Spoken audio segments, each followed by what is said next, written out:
the Tata Sierra is coming back and it's gonna be launching at the end of November. And honestly, I feel like this could be the big car that Tata needed to revitalize interest in the brand in terms of their big SUVs. Because let's face it, the Tata cars, in terms of looks, haven't been all that exciting in a long while.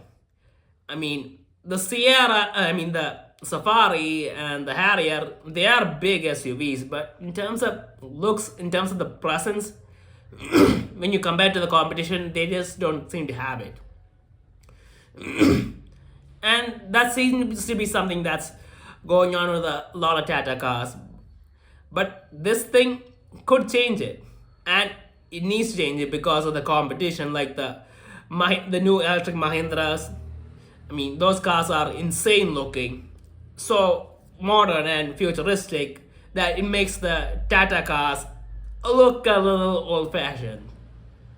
Now, the Sierra, from what I've seen in the looks department, isn't exactly a looking like a futuristic type of car, but it does have something unique.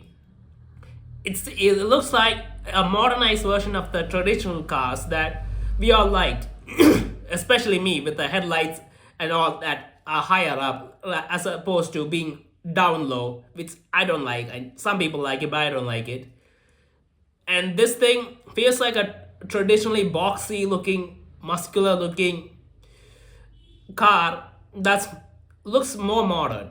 And I think as far as SUV buyers go, it will be very appealing because just the way it looks, this thing looks like it has a lot of road presence. Now we have to wait and see till it comes out on the road to see how much presence it has. But I feel like this could be good, and it might seem a little unique compared to the competition. I mean, the designs very different looking from the Mahindras, and it's more similar to the, well, honestly, it's not really all that similar to any cars in my opinion. I mean, sure, I guess you could say it's somewhat similar to the Celtos in terms of the basic designs, but this looks more modern and better, I guess. Now, the exciting thing about this car is it's gonna. I'm hearing that it might have all the powertrain options that the other Tata SUVs have. The petrol option, the diesel option, and electric option, which is great news because a lot of people want the diesel. A lot of people want the cheaper petrol options because the EVs are probably more expensive, and you're basically giving all the options that people want. And feel like this is a big deal, and I feel like it's coming at the right time where the mid-sized SUV segment seems to be heating up in terms of the competition.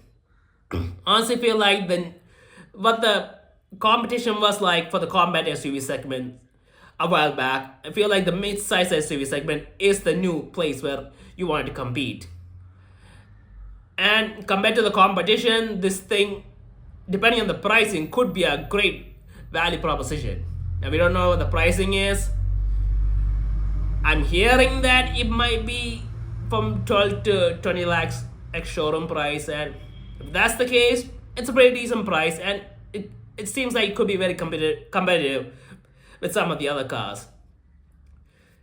And honestly, yeah, I really like the way this car looks. Now, some of the black parts I'm not so sure of, and the yellow that's showcased. I'm not a big fan of the yellow color on cars. I'm only okay with yellow being on Lamborghinis. But yeah, I'm sure there'll be other color options, and I'm really interested to see what the other options would be. Now, from what I know about the interior, I'm hearing that it might be a pretty high quality interior, similar to the newer Harrier EV and all that. And it might have a long screen that's three different screens, which is great, I guess. I mean, I'm not particularly interested in that many screens since I'm driving most of the time, but for the passengers, I guess it's a great thing. They can do stuff on the third screen. And yeah, I feel like this could be the competitor that Tata really needs, especially to compete with Mahindra in terms of the EVs. Now, Considering that this car will probably come in with all three powertrain options, I'm I'm wondering how well the uh, the suspension will be able to will be calibrated according to the EV versus the ICE. I mean, it's a lot of work they had to put into, since this car's supposed to have multiple powertrains. So yeah, we have to wait and see what happens. But as far as looks go, this could be the car that brings Tata back into the minds of the customers. And yeah, Tata really needs this. And hopefully, if this car takes off well, this design language will flow down to the Nexon. And imagine a Nexon type of car that looks like this. I mean, that would be awesome looking. This, I feel like this is a proven type of body style that people will be okay with, as long as it feels modern enough at certain points. The design, I feel like people are happy with.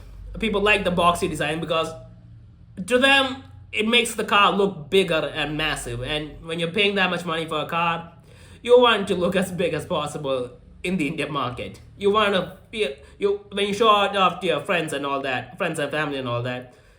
You want to feel like you're showing a big car for the money you bought.